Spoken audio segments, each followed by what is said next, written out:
আসসালামু আলাইকুম। আশা করছি সবাই ভালো আছেন। প্রতিদিনের মতো আজকেও নতুন রেসিপি নিয়ে হাজির হয়ে গেলাম। আজকে আমি আপনাদেরকে শীতের সবজি রান্না করে দেখিয়ে দেব। মাছ মাংস ফেল হয়ে যাবে এই সবজির কাছে। এতটাই টেস্টি হয়, না খেলে বুঝতে পারবেন না। বাসায় একবার হলো এভাবে করে ট্রাই করে দেখবেন কতটা টেস্টি হয়। চলুন তাহলে দেখে নেন আমি কি নিয়ে নিয়েছি সবজিটা করার জন্য।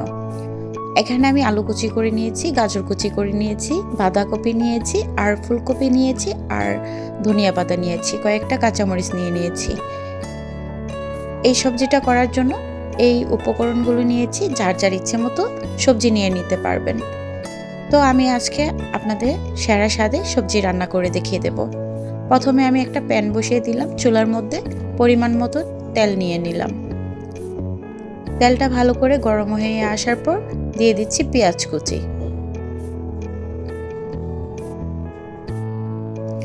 পেঁয়াজটা হালকা বাদামি করে ভেজে নেব।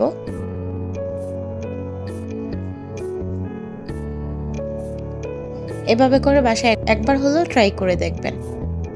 দেশে ও দেশের বাইরে যে যেখান থেকে আমার ভিডিওটি দেখছেন সবাইকে অসংখ্য ধন্যবাদ। সবাই একটা লাইক দিয়ে পুরো ভিডিওটির সাথেই থাকবেন, স্কিপ না করে দেখার অনুরোধ রইল।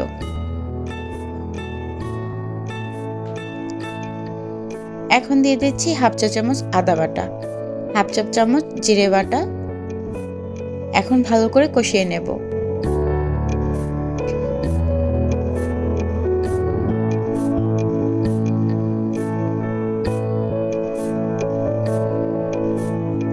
যারা নতুন রাঁধুনি আছেন তারা একবার হলেও ট্রাই করে দেখবেন এভাবে করে সবজি রান্না করলে কতটা টেস্টি হয়। তো এখন গরম মশলা দিয়ে দিচ্ছি, তেজপাতা একটা ছিঁড়ে দিয়েছি, আর 3টা দারচিনি, 3টা এলাচ দিয়ে দিচ্ছি। এখন গরম মশলাগুলো ভালো করে ভেজে নিচ্ছি। একদম সিম্পল ওয়েতে আমি আজকে আপনাদেরকে রান্নাটা করে দেখিয়ে দেব।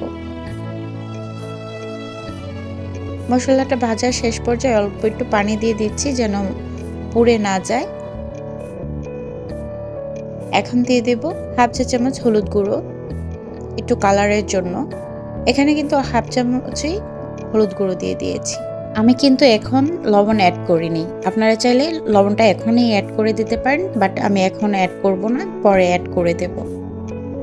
ভালো করে কষিয়ে নিচ্ছি। আমি কিন্তু এখানে মরিচ গুঁড়ো ব্যবহার করিনি, আমি শুধু হলুদ গুঁড়া ব্যবহার করেছি, শুধু একটু কালারের জন্য। কষিয়ে নিলাম ভালো করে। এখন আমি আলুগুলো দিয়ে দিচ্ছি। আলু আর গাজর দিয়ে ভালো করে কষিয়ে নেব। ফুলকপিও যেহেতু আমি বয়েল করে নেইনি, তাই সব কিছু ভালো করে কষিয়ে নিচ্ছি।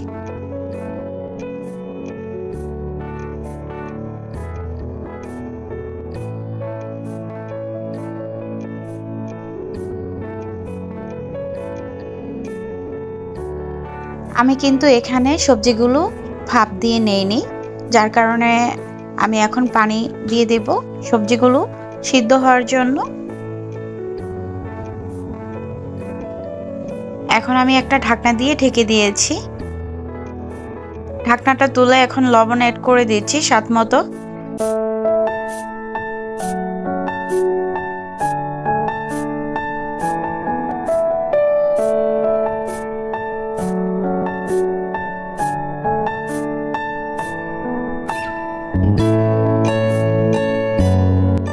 এখন আবার ঢাকনা দিয়ে ঢেকে সবজিটা ভালো করে সিদ্ধ করে নিচ্ছি।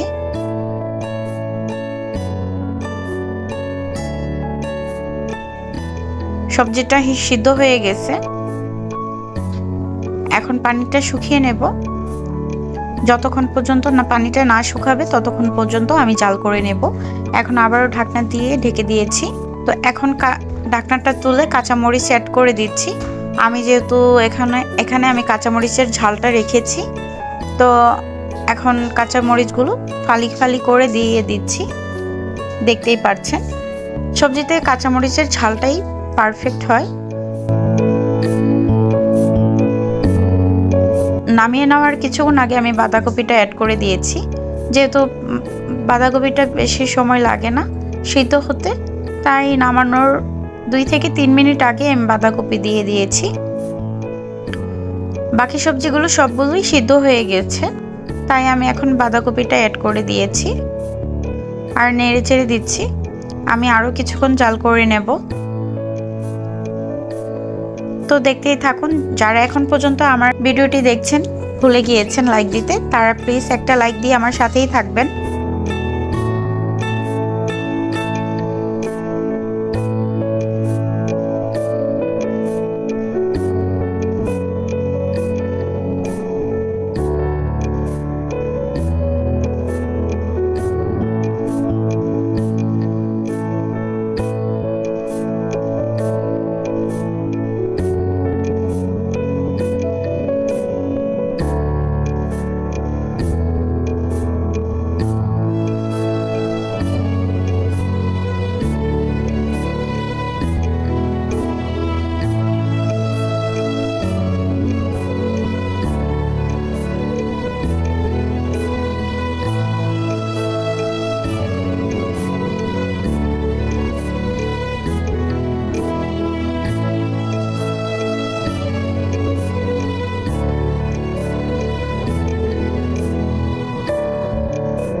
তো প্রায় হয়ে গেছে আমার সবজিটা রান্না করা।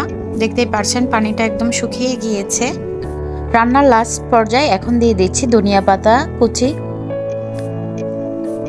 দিয়ে ভালো করে নেড়ে চেড়ে আমি কিছুক্ষণের মধ্যেই নামিয়ে নেব।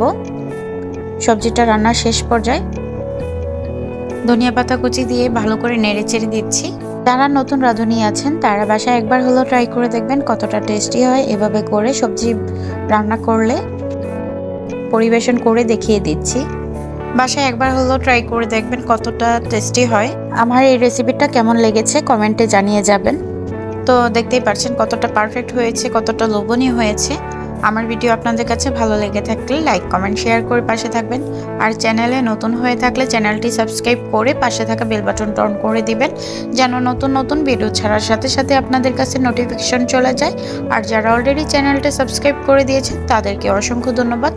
পুরো ভিডিওটির সাথে থাকার জন্য সবাইকে ধন্যবাদ। সবাই ভালো থাকবেন, সুস্থ থাকবেন। Thank you for watching. আল্লাহ হাফেজ।